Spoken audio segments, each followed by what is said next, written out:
Good morning. We're going to look at simplifying square roots and radicals. So what I mean by radical is a square root. So you have this that you're used to seeing. Now this actual symbol is the radical. And what's underneath the radical is called the radicand. And then right in here in this little nook of like a check mark, this is called an index. Now, the index here would be square, so that's why we call it a square root. So that's where it gets its name, from the index. So if we look at an example, like say I had 2 to the cube root, so this would be x to the third, and then I find the cube root. So this would be known as the cube root. Now another thing that I just kind of wanted to establish is that when you are doing order operations, you have exponents as an operation. So simplifying exponents. What needs to be established is that exponents and radicals are inverses. So what I mean by inverses is they're inverse operations, which means that they are opposite operations. So an exponent is the inverse of a radical. Let's go ahead and look at some problems here to simplify radicals.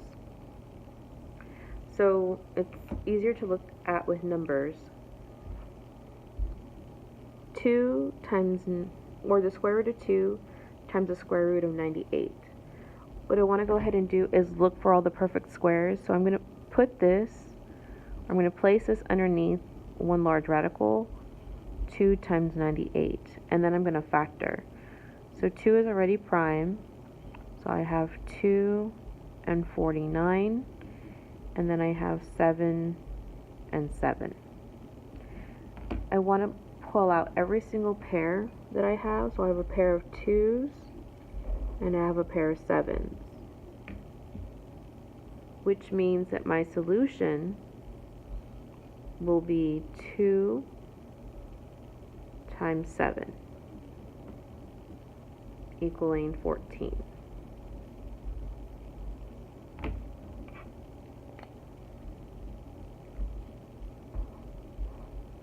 So 14 is my solution. Another way you could have solved this was saying, okay, all of this is underneath the square root, so I have 2 times 98. They have to be the square root to be multiplied together. 2 times 98 is 196. I know that 196 is a perfect square of 14. So 14, remember, for every pair underneath the square root, you're going to pull one out to represent the pair. So my solution is 14. And that's how I get the same solution. It's up to you which you prefer to use to solve.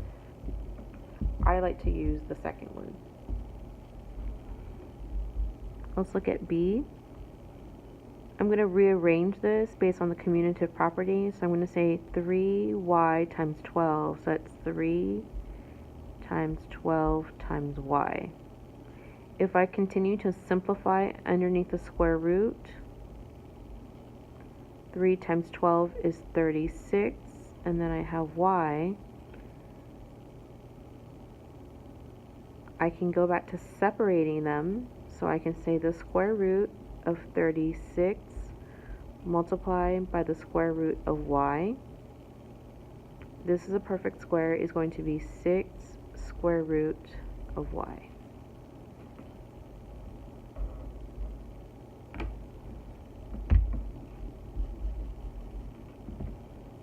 Next I have C. Square root of 5 times the square root of 15 times the square root of 3. Since the root is the same, we can place all of these underneath one large square root. 5 times 15 times 3 times r. 5 times 15 times 3 is 225.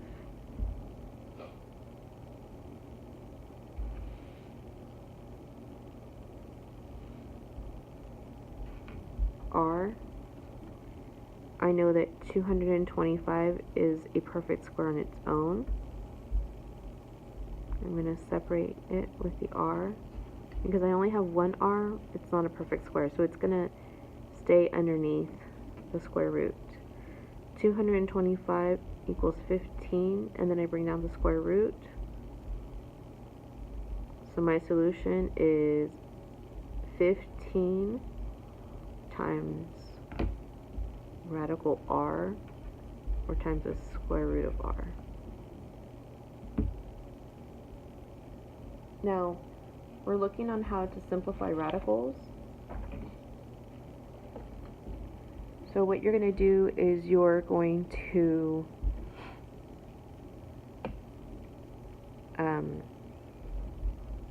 for every perfect square,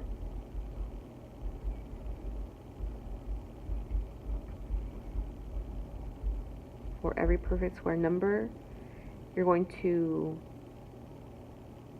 pull one number out of the radical.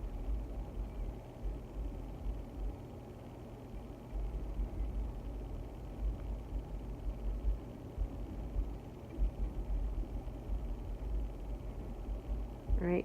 And then everything inside is left inside to be multiplied. So let's go ahead and show this. So I have square root of 8x times the square root of 64 x to the 7th. So I have 8 times 64 times x to the 7th. I'm going to show this expanded. So if I look at 8, I'm going to try and look at for the factors of a perfect square. So I'm going to say 2 times 4 times 64, which is a perfect square. And I'm going to expand the 8s. I'm going to expand the x's, so I get 8 x's.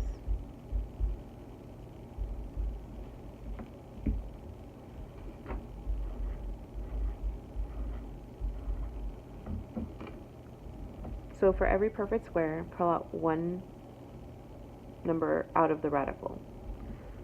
So this is a perfect square, and this is a perfect square. Everything that circles is a perfect square. What's underneath the radical will remain. So I know for sure underneath my radical,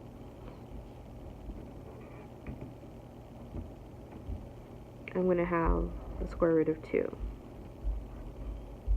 So that's what remains. And then everything else will be placed outside the square root.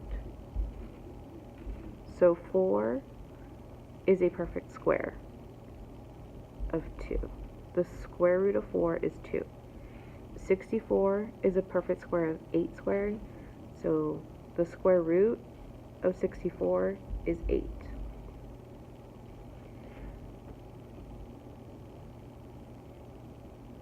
X times x is x squared, which is a perfect square. I have 4 of them, so I'm going to say x to the 4th. As I simplify, this becomes multiplied by the radical 2. So I'm going to say 2 times 8 is 16 times x to the 4th square root of 2.